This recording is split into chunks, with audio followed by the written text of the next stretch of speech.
Welcome to Setbacks Solutions, another episode with Mr. Mick.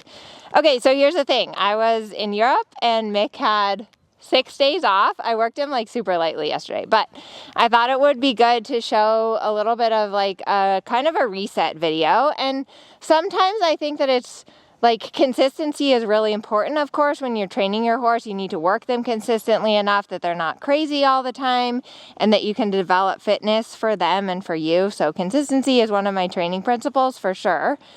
That said, sometimes with a horse that's a little bit sensitive like Mick, when I had my back surgery, a lot of different people rode him and it just wasn't so good for him. So when I was out of town, I thought that it was better, since he's been working really hard, for him to just have 6 days off. Like, of course, he went out every single day, but he didn't work. And so when I rode him yesterday, he felt like he'd had a week off. He was like a little bit stiff, not so through, not so supple. And I would imagine today's still going to be a little bit of a reset, but we'll see what we get out of him. So one thing that I do a lot with Mick, because he does tend to start out a little bit stiff, is that I always like to do just a couple of minutes of groundwork. And I always start by just, good boy, making sure that he walks next to me, because one thing that I've noticed since having him is that he really has this habit of dragging behind me. Good boy. And so I like to just start out, like I'll do this even on the way up to the arena, is just making sure there that when I lead my hand forward, that he goes forward with me. Because ideally, I'd like him to be walking with activity and purpose. Good boy. That's better. Good boy. And just by getting him walking out, that's already helping to loosen up his back. Then the next thing I often check out before I get on is just making sure that I can bend and get him to yield his hindquarters. This is something that I picked up from riding a lot of young horses. But with the young horses, I always would make sure that I could bend them and get the hind end to step over. And you can see he's super stiff on this right side. I don't know if you can see compared to the left side, but he just kind of leans on the right rein. So what I'm going to do here is just ask him to stop and wait for him to give, because he does the exact same thing under saddle, right? Under saddle, he likes to be really stiff on the right rein. So once I've done my bending, the next thing I like to check out is I like to do a few little baby turn on the forehands. So you can see how now I have the reins over his neck. I'm asking him to move over. I have had a lot of, I guess you could say, problem horses or difficult horses in my career. That's all of what I used to do. And so I do a lot of groundwork with them, because I just feel if I can work through some of this stuff on the ground before I get on, not only is it better for them, but it's also better for me and for the horses to be able to warm up without having the weight of a rider on them. That can be super helpful. So now that I've done just a couple of minutes of groundwork, I'm going to check my girth and then get on. Oh boy.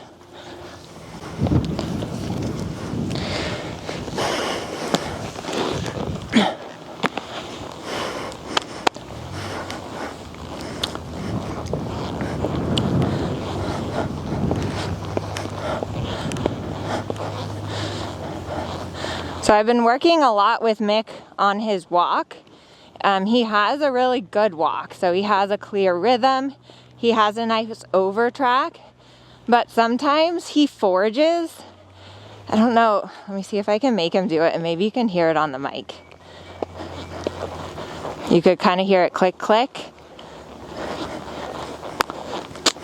So foraging is where the hooves hit each other, and it's a sign that your horse is out of balance. So with Mick, if he's foraging, it's because he's kind of just on the forehand, not really paying attention. And so You'll see later on, as I get him a little bit better balance on all four legs, a little more off of the forehand, that foraging will go away. He used to do it literally every single step.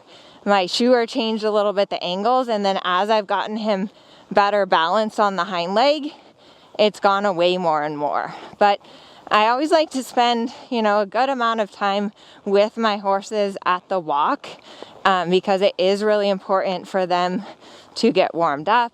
And one thing I have to pay attention to with Mick is that he goes to the bit, that he's not chomping the bit or trying to hide behind the bit.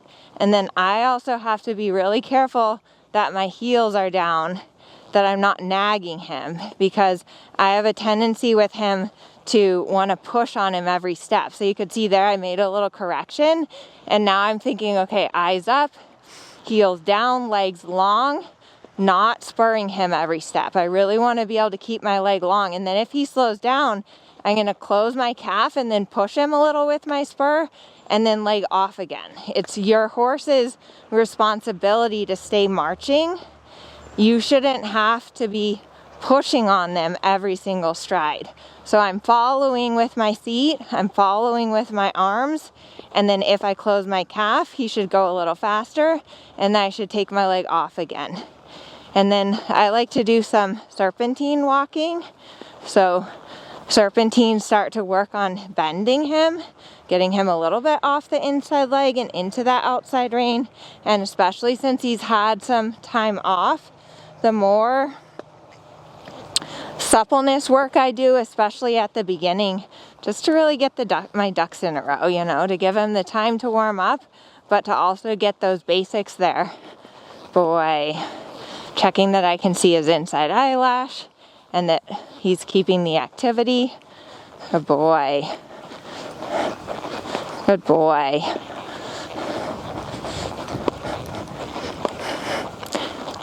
No, you gotta keep walking. Boy, and I know sometimes he has to, that's what I thought. Sometimes he has to poo at the beginning of the ride. And so it's kind of a balance of, I don't want him to always stop. Sometimes I let him stop because I know that he just has to do that one poo at the beginning of the ride. But let me know in the comments below if your horse has to poo at the beginning. I kind of think it's a good thing, horses that poo at the beginning, because then they feel better, I think, to ride.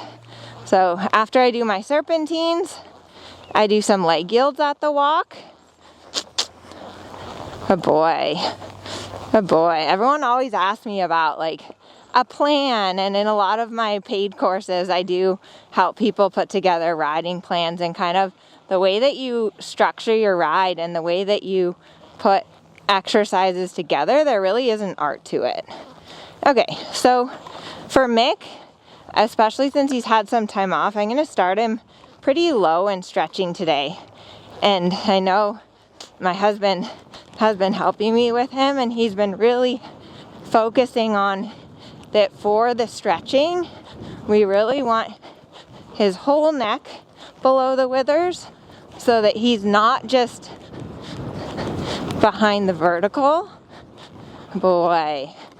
And I usually spend a few minutes at the trot, just an easy trot, not really pushing the trot forward or anything crazy, but just nice, easy stretching, bending both directions.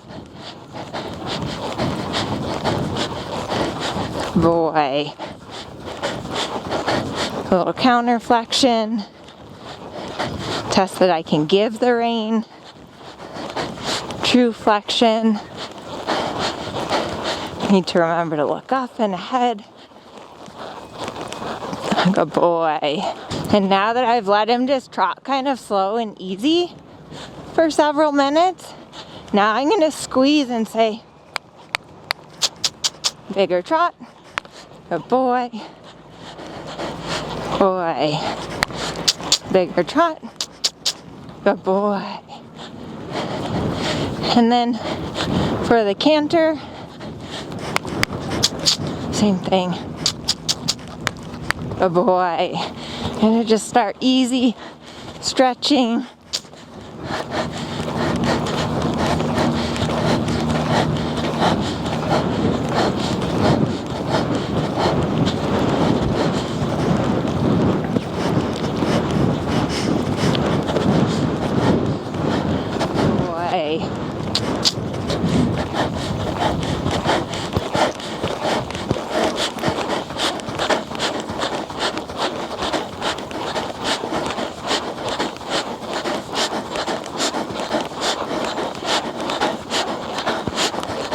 Good boy.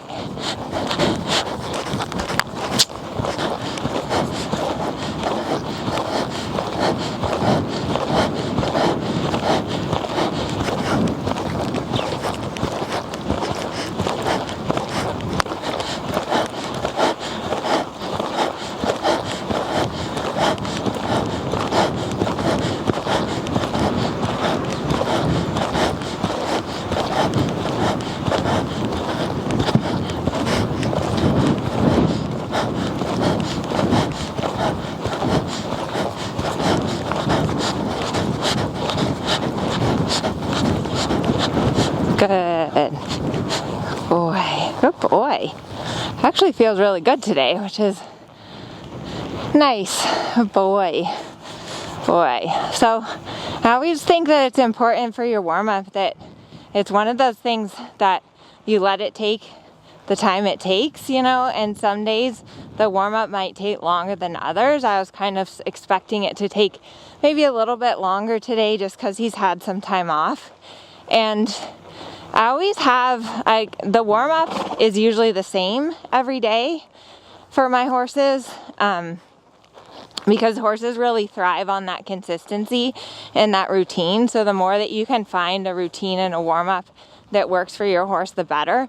The warm-up is also usually the longest section of your ride, and then I always like to give them a nice walk after the warm-up. This is a good chance to just let them catch their breath. Also for you to catch your breath. There's some horses kicking very loudly over there. And then I kind of come up with a little bit of a plan for the ride. And everyone's always asking me like, oh, how do you plan your ride? How do you structure the exercises? So it's good to have a plan. It's also good to be willing to adjust the plan based on how your horse feels that day and what's happening. But I think my plan for Mick is that I'm going to take him up a little bit more in the frame. I'm going to do some trot-canter trot transitions to get him a little bit more under and engaged with the hind end. And then I'm going to try to work towards the flying changes. I was working a lot on the flying changes before he had a week off. I haven't touched them since he had the week off.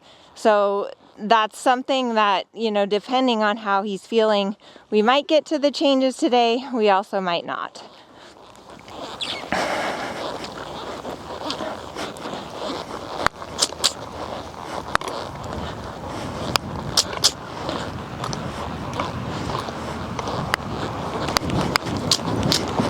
No, not walk canter yet. He's ready for walk canter. We're gonna do trot canter first, buddy. By the way, comment below and let me know if you're liking these, if you think I should keep doing more episodes like this. Also, it really helps me out if you want to share or forward this to a friend that you think might enjoy it. That really helps me out. Okay, so trot, canter. So one thing is that these trot-canter trots aren't really active enough behind. And you're like, well, Amelia, he went trot to canter. What do you mean? He doesn't start enough with a hind leg. So that's an issue for when I ask for the flying changes. So let me see if I can half halt. Come, good boy. So I kind of had to ask and then ask again, like push him twice. Keep the rhythm, jumping, to get him to answer a little quicker behind. So trot. Good boy. Half halt. Good, that was better. Now I'm gonna go a little forward, super. Get the jump and active and jump, active and jump, active and jump. This is another thing I do with Mick. Lengthen, medium, extended. Good boy. Come back a little. Good boy. I learned that in a clinic with him. Lengthen. Medium. Good. Extended. Super. Boy. See about the counter-canter. I'm just testing all of my prerequisites for the flying changes, right? Adjustability, transitions, counter-canter.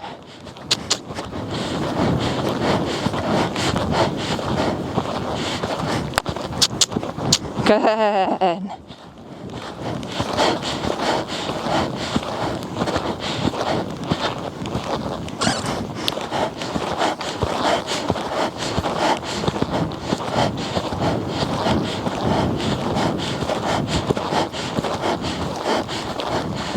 Ooh, super.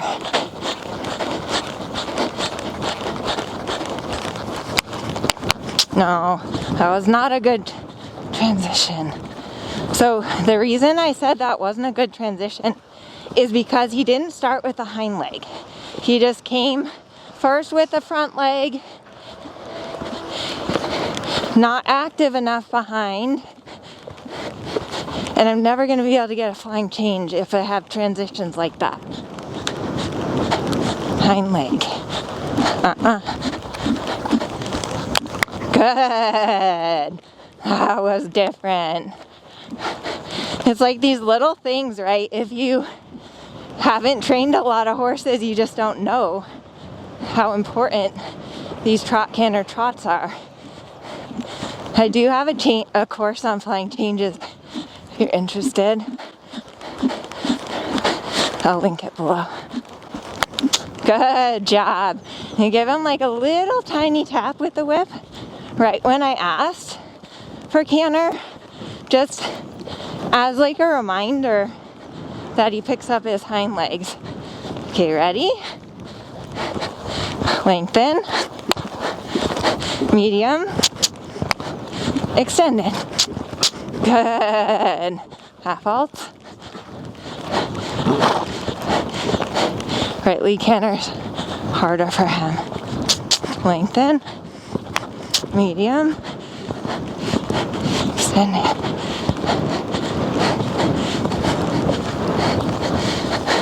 Turn. A little more crooked on this lead. Harder to turn him. No, we're not doing a flying change. I always like to do counter-canter in the warm-up. Well, it's kind of past the warm-up, right? But I like to make sure I can do counter-canter and ride him in counter shoulder in. See how his shoulder's on the wall and the haunches are off the wall? So he's basically in shoulder in right. And there he's like, Mom, that's hard, I'm gonna break. So I need to work on that. There. Good boy.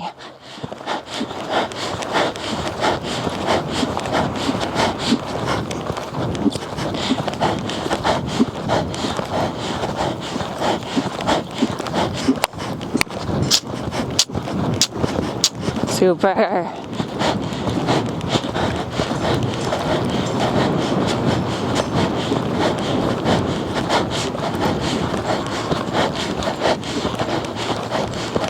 I'm having to really keep him straight on the left rein and sit on my right seat bone.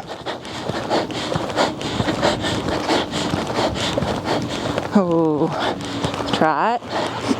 Good job. A little softer. Thank you. There.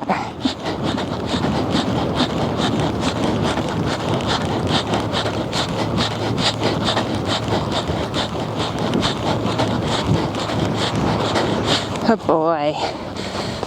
Oh boy. That felt pretty good. A boy make. So you can see how many little questions I'm asking of him, and all those prerequisites, like I said, are super important for getting ready to work on your flying changes. So I'm gonna keep going. I think my plan next is, oh, you can tell he's a workout to ride. I apologize for being out of breath, but riding is a workout. It's very hot today, physical activity. So I'm gonna do next I'm gonna do canter walk canter to get him more collected and work towards the flying changes. If you wanna see the rest of this training video, either sign up for Patreon or join me in strides. So those are the two areas where I'm gonna post the full video of this ride.